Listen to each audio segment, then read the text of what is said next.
My name is Denis Trufin. And in today's episode, we're going to be talking about creating your first video, and we're going to be taking you step by step on this guide. So one of the things I'm always excited about is when people hit certain milestones in the journey of YouTube.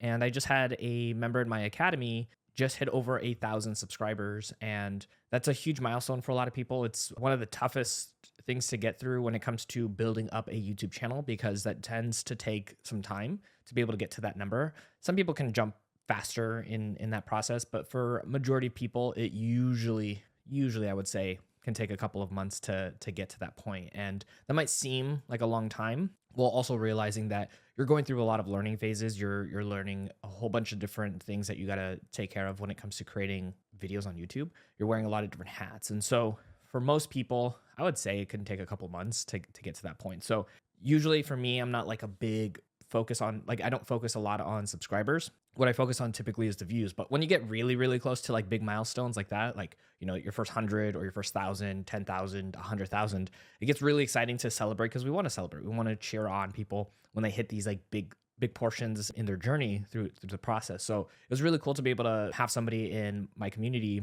hit this milestone, because when he joined, he was at like 628 subscribers, I should say. And so over the last couple months, we've been working on building a stronger foundation for him by helping him get content that's going to help him rank for the long term. And then obviously getting past the point of 1,000 subscribers, so that way he can get the ad revenue that comes along with it as well too, which is always a really nice thing, because we talk about this in other episodes too, that getting income for your channel is important, because that way it allows you to reinvest back into the business and keep it afloat. I think sometimes we do have that generalization where we're like, well, we don't want to make money yet, we just want to test it out. And that's great. I think it's awesome. And I'm really excited for people to like hit the ground running with making some income, so they can take that money if they would like to and invest it back into the channel, which is what I did, and what I know he's also planning on doing as well too, to be able to continue to grow that and foster a more healthy foundation for the channel to live pretty indefinitely at that point, right? And so for us, that's what we talk about here on the podcast, which is always, you know, creating the passive income. But that's really the foundational work, is creating content that is important regardless of when somebody watches it. And so that's what we always want to focus on and, you know, kind of build towards as well too. So, you know, in the first 10 episodes of this show, it was really just about kind of coming up with ideas that make sure that if you're new to the process, or you want to get a little bit more fine-tuned through this process of what it takes to get through the process of creating your videos and launching your channel, like that's what we wanted to design and put forth on the table. Because a lot of times when we're going through this, like I said, it's a journey to get to even 1,000 subscribers. We want to continue to grow and learn, and sometimes we get to listen to some of these things that help us, because maybe we missed something, or we had so many, you know, different places that we had to like be in the process, whether it was, you know, a writer for making the script, or a director for, you know, directing your video, or editor for editing your video, all these different hats that you get to wear that you might, you know, need a refresher on certain areas. And that's kind of what, you know, we want to do with the podcast, is share these things, share, you know, great tips and tools that help you. Any news that comes out that's going to lead you to bigger success, you know, creating passive income. So that way, if you want to, you know, set this channel aside to continue generating income, and then you could put your focus in other areas, kind of like what I've done as well too, where my main 2 channels that I've created can generate me income whether I'm working on them or not. And then it gives me time to do things like this, where I'm able to create a podcast to help other people get to the same space, because I love it. And I think it's incredible to have freedom in my time, money, and work. And I want other people to have that accessibility as well too. And so that's why I kind of put this together. And that's why I was really excited to see other people hitting these milestones, because I know what it took to get me there, and that what it took for him to get to that point as well too. So just really excited for that. And, you know, the journey that he gets to continue on as well too. And if you're ever interested in checking out the Academy, we'll always have resources in the show notes down below. If you want to check it out, you can reach out to us so we can contact with you and see if you're fit with the style that we want to teach, which is, of course, is being able to rank your videos for evergreen content and being relevant, whether you release a video today or, you know, 6 years ago, that it's still going to be important for the person that is watching. That's kind of what we focus on overall. Now, real quick, I do want to mention we have a fire section here in the intro portion of the show, which we call it is focused, inspiring, and radiating energy. This is a person that when in between these podcast episodes, I kind of catch at a glimpse, whether it's on Instagram, YouTube, blog post, podcast episode, any form of social media where I catch somebody doing the thing that they clearly have a passion for and a love for, and are either seemingly going towards the process of making that their full-time income or already doing it in some capacity, because I think it's incredible. And I believe wholeheartedly that we live in a world now where you could take your passions and make them into the work if that's what you want to do, and bring an income for it and live a life that is in ways that you can control it with that time freedom, the money freedom, and the work freedom as well too. So today's gentleman, let me bring him up. His name is Sydney Raz.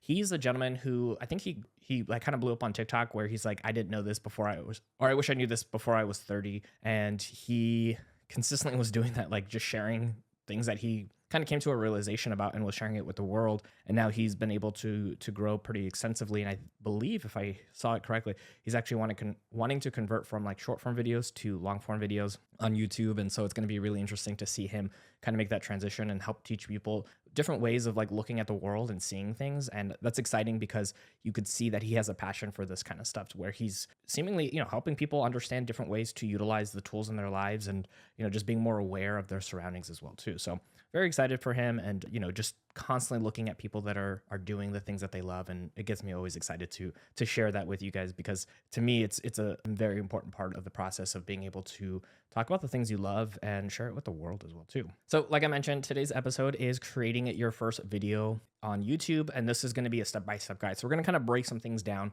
I'm going to help you through this process. Obviously, we have the first couple episodes here on this show, just really taking you through all the steps when it comes to making sure that you get to this point in the process and have some really good fundamentals when it comes to being able to create your first video. Now, one of the things that we do want to talk about, of course, as well too, is, making sure we have a really good idea of what we want to be talking about. We have an episode where we say, hey, like, let's lay out your first 10 episodes, just like script wise and bullet points wise, so that way you have a clear understanding of who your audience is. Because one of the things I have mentioned before is, if you're not clear on who your audience is, it's going to make it pretty hard for YouTube, or any algorithm for that matter, to know who your audience is as well too. You're having them guess if you're guessing as well. So having a clear understanding of who that audience member is going to be always a really important thing.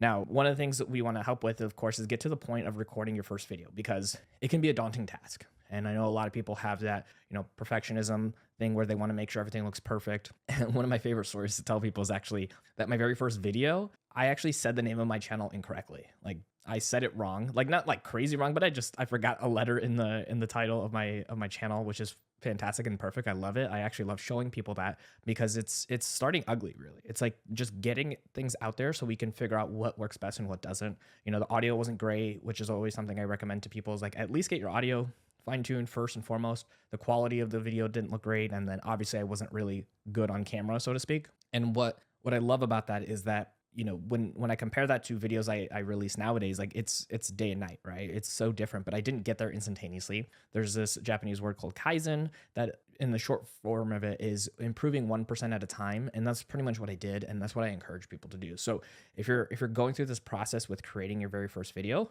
we want to get through that point and not worry so much about how it looks and how it feels, because the majority of people probably will never see that video, right? I think my first video was still a small amount of views overall compared to my overall channel. And that's kind of how it plays out, because we sometimes really don't want to be striking it rich, so to speak, on our first couple videos on YouTube, like going viral, because that's not really our goals anyways. When we teach in our academy, we don't talk about like going viral. We talk about longevity and impact for the long term. So for us, we don't even look for that. But what we really want to do is understand that we're not going to get a ton of traction day one, video two, video three, video four kind of stuff. And so we really want to just kind of start putting things out there, because then we're building that muscle memory, and we're starting to have a clear understanding of what's working, what doesn't work. And we actually learn more by the failures of things than we do by just trying to make everything perfect the first time around. So we want to have that workaround with it. So if we are having that fear of, again, perfectionism or nervousness, like, I could promise you that,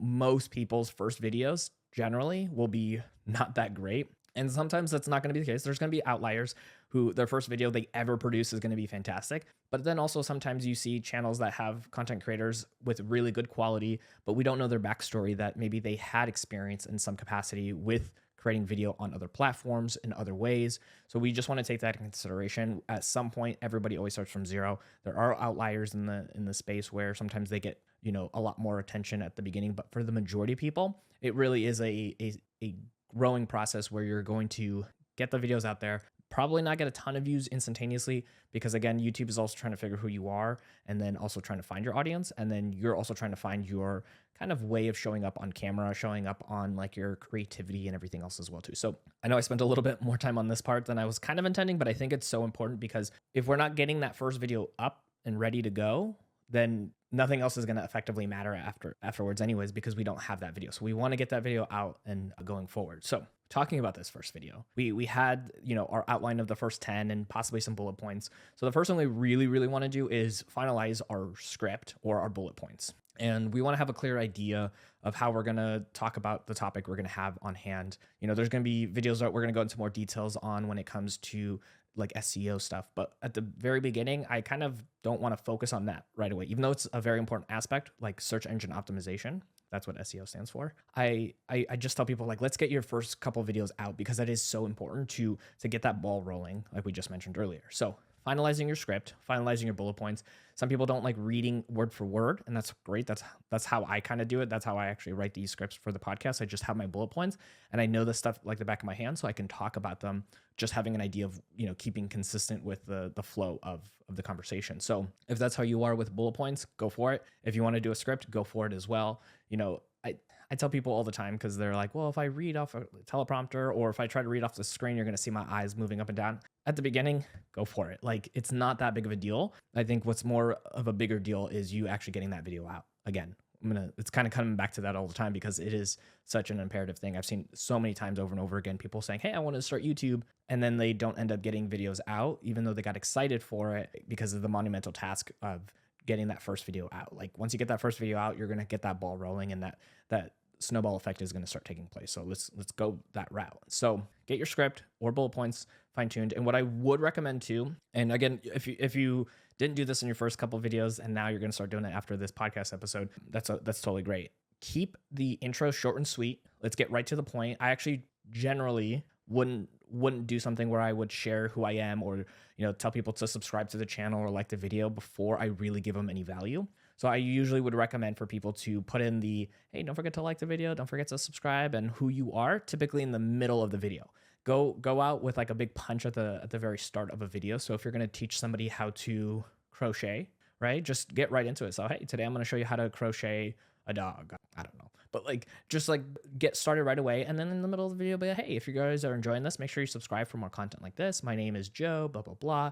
And then kind of go into some extra little things you want to do. So if you have the, don't forget to like and stuff in the early part or at the end of the video, I would look into kind of restructuring that towards the middle. And part of the reason to also move it out away from the end is because a lot of content creators will do a lot of what they call call to actions at the end of a video. So they'll say, hey, don't forget to comment, don't forget to like again, don't forget to subscribe again. And then what ends up happening is the person is being offered so many things that it almost gets a little bit overwhelming. So they end up leaving the video and kind of not doing almost any of it. Some people will still, of course, do that, but still not do much. And so what we want to do actually is follow what we call the MAP method. And we talked a little bit about it in a previous episode, and we'll have a full detailed episode coming out shortly after this as well too, where we're going to be talking about how we want to send the audience member at the end of our first video to another video. Now, when you're creating your very first video, you're not going to have anything to actually send them to, because that video won't exist yet. And that's totally okay, because again, we're not getting thousands of views on our first video typically.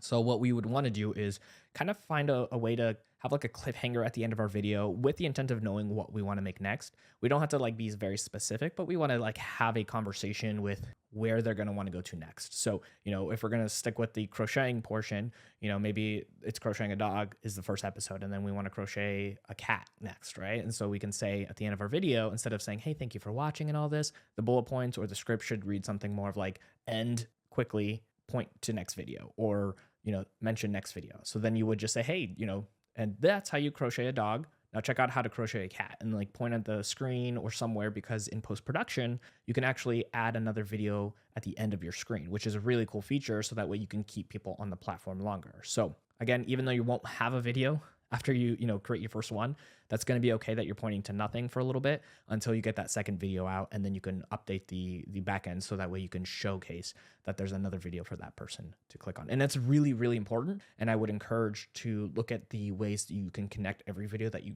create in the future to something in your back catalog, because that's how you're going to keep people in your channel space longer than having them accidentally go to another channel or even leave the platform in entirety. Now, I did mention, minimizing the outro, but also minimizing the intro a little bit as well too. We want to really make sure that we're getting our point across, again, based off of what the topic is on our videos. So again, if we're keeping with the crocheting and we say, hey, today we're going to show you how to crochet a dog, ideally we don't want to be taking 2 minutes to get to the actual crocheting. If we can do it within the first 15 seconds and you're already, telling them the first step of crocheting, then you're going to keep these people on that video longer. And the longer you keep people on the video, the higher likelihood that YouTube is going to want to find more people for this content. And like I said, if you have that inkling and that urge to want to let people know who you are and tell them to subscribe or like the video, which is, typically what we all do as content creators on YouTube, you can do that. I would just try to find that space in that middle point as well too. Now, we want to also pick a location to record. And, sometimes people don't think twice about this. And, that's kind of what we're here for, right? We want to kind of give you some ideas of what we want to be doing. Ideally, if you can find a space that has a unique background, so that way you kind of has something that maybe speaks to you. If you're somebody who crochets, maybe some of your crochets in the background, right? I want to try to keep on that same topic of who we're talking about or some style of thing that we're talking about in an episode. So maybe have, some of your crochets or something clean in the background if you can as well. But one of the most important parts of your location that you're filming is making sure that you have adequate lighting, if possible. And we talked about it in our equipment episode as well too, where the first and most important thing is always going to be audio and then lighting and then the camera. So the reason for that is because you can actually make a bad camera decent with good lighting. Now, if you don't have the extra funds to get some of the higher quality lightings that we have linked up in our resources page, what you can do is use lamps if you needed to be able to have those lights coming at you. Typically, I would recommend having lights in 2 different directions coming at you. So from kind of your left angle and your right angle coming at you at the same time, so you don't create too much shadowing. But it's not the biggest deal at the end of the day. But if you can do that, you could definitely. If you're going to use natural lighting, so sunlight from a window, ideally if it's not overcast day, because when the shadow or when the sun kind of comes out of the clouds and goes back into the clouds, then you're going to have the lighting look kind of off and on. So just something to kind of keep in mind in that process as well too. But yeah, location's great. If you can keep it pretty consistent at first, it kind of keeps people remembering who you are and what your background might look like. If you're going to film in multiple locations, that's also great too. So that way you kind of keep that freshness on the video. So if you're a talking head like I am typically on my videos, I like the fact that I have some unique stuff behind me where I got some books, I got some statues, I got some plants, well, fake plants, but I got plants, I got all these different things to kind of keep my background unique. While other people, if you're shifting around to different locations, you don't have to be as focused on that as well too. And if you're physically moving around, that's just something, a completely different style of doing content, just something to keep in mind of if you're walking around a neighborhood, just making sure addresses are not, in focus or in the actual shots or something like that, or license plates. So just kind of being aware of your surroundings is going to be a really good thing when it comes to, creating your first video. And if you're going to do multiple locations, right? So even if it's a talking head video, which is essentially just you talking to a camera, but you want to do multiple locations, you can definitely do that. And I would kind of encourage it to be written in the scripts on are you going to be in the kitchen? Are you going to be in the living room? Are you going to be in your office? Where are you going to be in these certain sections, so you can kind of play it out properly for yourself as well too. Now, another thing that's going to be so important, and I did mention again, audio. If you can at least get a $20 mic, that's going to usually increase your audio quality significantly for a lower cost. But I would actually recommend, before you record your first episode, is to test out your equipment. So do a kind of a test run where you're not reading the script if you don't want to, but just testing out the audio and different sections of the locations you're going to be at, and just making sure that the recording is coming out good, that the camera is leveled so it's not too tilted and it's too obvious in the shot. But just in general, just making sure that things are working and functionally properly.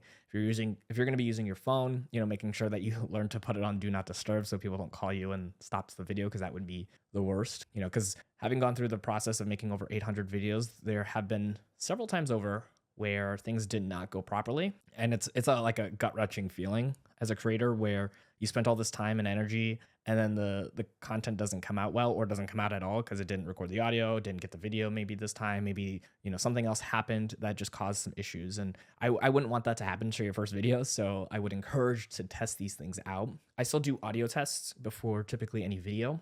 While nowadays I kind of have a different structure with my video camera and lighting and everything that makes it a little easier, and I can kind of skip some of those extra steps on, testing out because it kind of does it for me.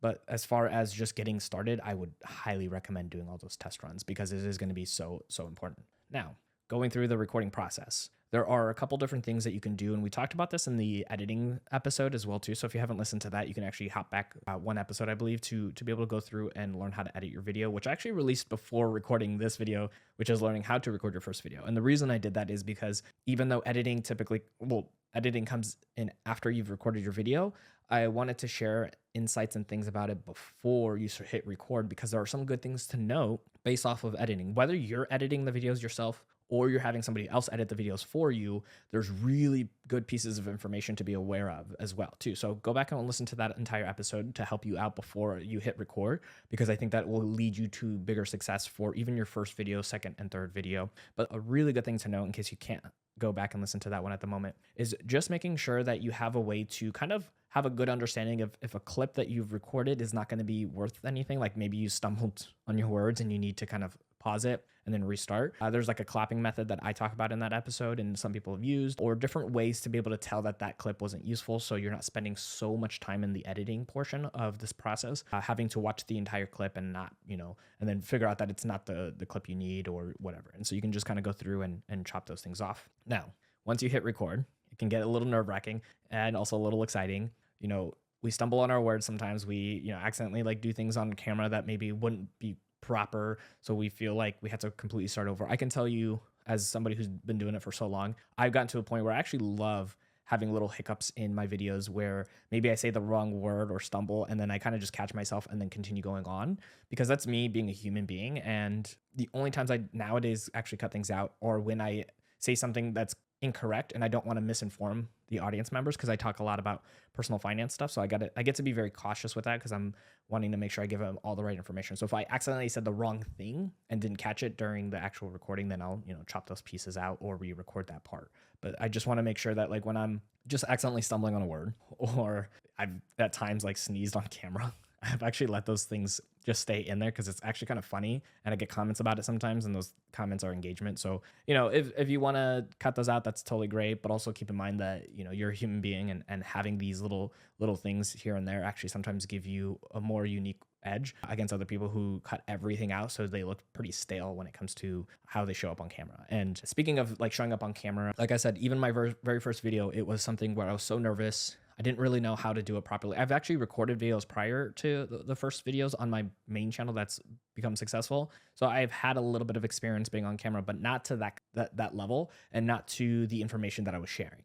And so for me, it was really just that practice of doing it over and over again. And so, it can be nerve-wracking, and that's okay, and that's great. And I actually, like I said, I love doing the comparison between where I was and where I am, and I love showing that to people too. So just keep in mind that this is just going to be a great like journey that people are going to be able to see your growth in as well. And people will love that too. People actually love, like myself, going back to old videos and seeing, where did this person start from? How did they show up on camera, and where are they at now? And it's night and day kind of thing. And what's so fascinating about this too is a lot of people I know that are introverts tend to do so well on camera when they're talking to just the camera by itself, like I am right now, and obviously in the audio space too. And then what's so interesting is myself and a couple other extroverts that I know have to work what feels like a lot more to be able to be on camera in the same capacity, because I get a lot more of my energy from other people and being in spaces where I can actually have a back and forth conversation versus just to a camera.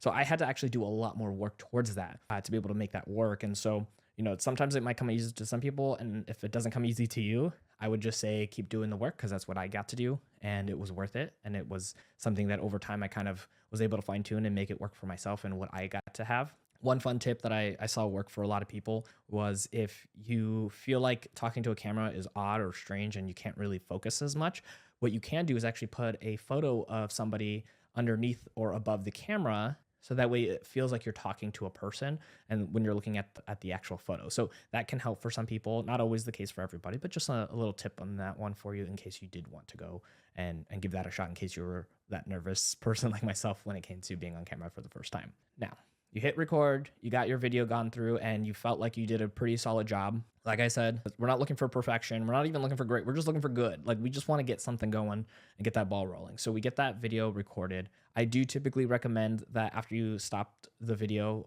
recording, that if you have a memory card that you are pulling from, or if it's from your phone, to transfer it over to your computer as quickly as possible. Double check the video quality, make sure everything looks good, make sure the audio came out nicely. And then naming the files is also really important. I know this sounds a little silly, but sometimes people forget after having gone through all of this experience of scripting, planning, and then hitting a record, you kind of get a little, not tired, but you're a little bit like, okay, whew, that was a good use of my energy. And then we forget sometimes to like go name the files and double check the files as well too. So making sure that you go through that to make sure that you have it all set aside and ready to go. So that way, when it comes time to editing, you can go through that process. Now, I personally, the way I do it, and this is not for everybody, but the way I like to do it is I usually don't edit the same day I record, because I actually do batch recording, and we'll have a full episode on that in the future where we're going to talk about some advantages and some tips and tools to do batch recording, which is recording multiple videos at once. And so I generally will record a video or a couple videos, and then a day or two later, that's when I'll go through the editing process, because it just makes it a little easier to go through that versus recording and then like going right into the editing. You can definitely do that. And if you have the capacity and if you want to try to go through that process of getting everything out sooner, go for it.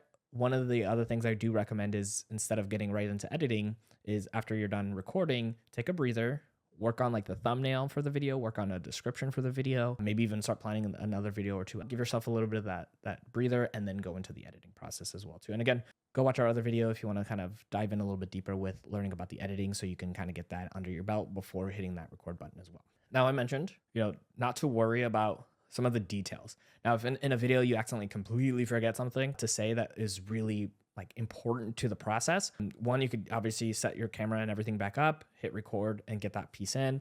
What you can also do too is just record the audio of it and maybe do what they call B-roll. And B-roll is where you get shots from either angles of you doing something, or from online you can get like clips of like, people doing stuff. You'll see a lot of B-roll of people using clips from like shows and movies when they're referencing something. But if you want to do B-roll yourself, in case you forgot something to add in and you don't have the possibility to like restructure the entire setup, because for a lot of people, when you film on your location, you typically have to set up your camera, your lights and everything, and then take it all down. I would encourage, if it's possible, to set up your setup in a way that you don't have to take it down. That's how mine is. My camera, my lights, and my audio essentially are just structured in a section of my office, so I don't ever have to take them down. It's not the prettiest of sights, but it's also so much more convenient for me. But if you can't do that, I also understand. I was in that position at one point as well too. And so yeah, if you have to re-record something and you can't reset everything up, just look at doing B-roll, and you can search on like YouTube like how to do B-roll if you want to record it yourself, or if you want to grab clips from other places. But just be very cautious if you ever use clips from like movies and TV shows because of copyright stuff. You want to just learn a lot more about that through the YouTube's terms of service. I tend to avoid those as much as possible, just because I don't ever want to put risk onto any of my videos. Even if a company does give us rights to use content, or we want to do enough to the point where we can have the rights to use certain clips, like even in a few seconds, I just don't like that risk when it comes to my money and my growth on the channel as well too. So make sure your video is you being you, and even if it's messy, even if there are stumbles, even if it doesn't look 100%, if anything, it won't look 100% most likely, and just get that video out. It's about the process. It's about pulling that content through the biggest hurdles, which is getting your first video out, getting your second video out, then your third and your fourth. Because if you're intentional with growing your quality over time, you'll see that happen over time. Now, my main channel, like I said, is called True Financials. Well, I actually didn't say it earlier today, but my main channel is called True Financials, and I encourage people to go in, and you can filter through like oldest to newest in the videos tab section. So go through there at some point in the future and see my very first video. I've never taken it down. I've taken down other old videos because maybe they're just not really relevant to the content that I make on the channel anymore. But the first video is always going to be up there because I actually find so much pride in that video, because it's what led me to where I am today, and in part to the success I have, because I wouldn't have the channel I have today if I had not ever released that first video. And yes, just like most people, like I got a lot in my head about it. I was worried about it. I was freaking out what people would think, and there was judgments on that all together. But truth be told, I am the most happiest I've ever been today because I released that video. And it's not perfect by any stretches. Like I told you, I said the wrong name on the channel at the beginning. The quality was poor. The audio was not great. I was nervous on camera. You can totally tell. The background was ugly. Like I had paperwork and like things just didn't look clean. Like it was definitely the most unprepared I could have ever been, but the happiest I could have ever been to have moved the needle forward, because that's what really it's all about. It's moving that needle forward, and then we continue to learn and grow. And now you got me here sharing with you my journey, so that way you can move through that needle faster, and so you can get to a point of creating, not just YouTube videos that are evergreen, but then also passive income that's going to work for you long term. And had I had somebody like that in my corner early on in my process of getting started on YouTube, I might have been able to move that needle much faster than I had initially. And we'll talk more about that in the future as well too. And I'm going to be here to help guide you through this process. So as we go through this, you're going to keep learning, you're going to keep growing, you're going to still continue to have, steps that you're going to figure out as you go through this process, but we only get to figure them out as we continue to release videos, as we continue to overcome a lot of our own voices in our head of like not being good enough, or that it's not perfect, or whatever else it is. But all I can tell you from my personal experience and the experience of other people in the space that I've helped move past these things is that there's always amazing things on the other end of those worries, because we're moving the needle forward. So I'm really excited to hear from you guys as you continue to go through this journey and going through the process of creating your very first video. And our next episode is going to be officially launching your channel, which we'll be talking about some of the things that we want to make sure we have kind of in place before that first video is officially released. So after you record your video today,